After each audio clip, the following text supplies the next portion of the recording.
lah kau. Memang patutlah kau kena, kau tak dengar cakap aku dulu, kan? Lah aku dah agak dah. Laki kau tu memang ada skandal. Dah lah. Dia ni dah cukup terluka dah. Kan? Lepas tu kita tambah lagi ayat yang menghina pula. Menunjukkan dia lemah pula. Mengungkit kesilapan tu. Lagilah kawan tu down. Kan? Okay, yang kelima.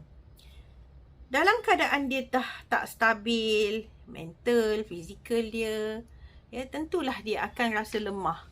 Patutnya kita fokuskan dulu kepada perkara-perkara yang menjadi hak kepada tubuh dia. Iaitu contohnya makan. Tanya dia, kau ni dah makan ke belum? Okey ke perut kau? Nanti kau tak makan, nanti perut sakit. Bila perut sakit, otak pun tak nak fikir yang baik. Ya, dah tidur ke? Dah mandi ke, dah solat ke, kan? Anak-anak macam mana, diorang dah makan ke semua? Itu soalan-soalan yang baik. Okay? Kita nak pastikan kesejahteraan fizikal individu yang sedang dilanda kesedihan ni.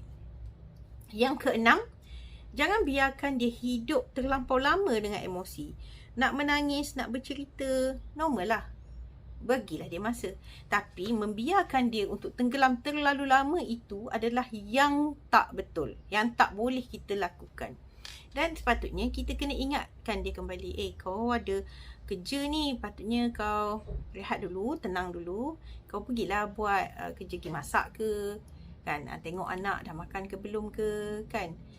Kau dah solat ke? Kesihatan kau okey ke hari ni? Ada demam ke apa ke, kan? Okey. Lepas tu berkenaan dengan apa-apa tanggungjawab harian yang lain lah.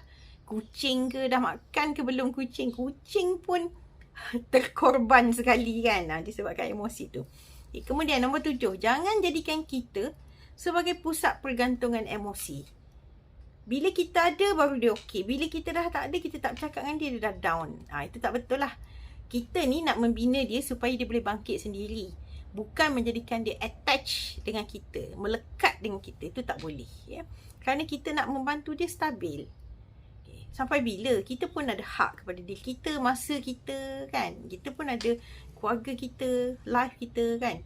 Sebab kalau kita terlalu mengalah, menjadikan dia terlalu bergantung dengan kita, kita juga yang susah. Okay? Tak boleh jadi penyelamat lah macam tu.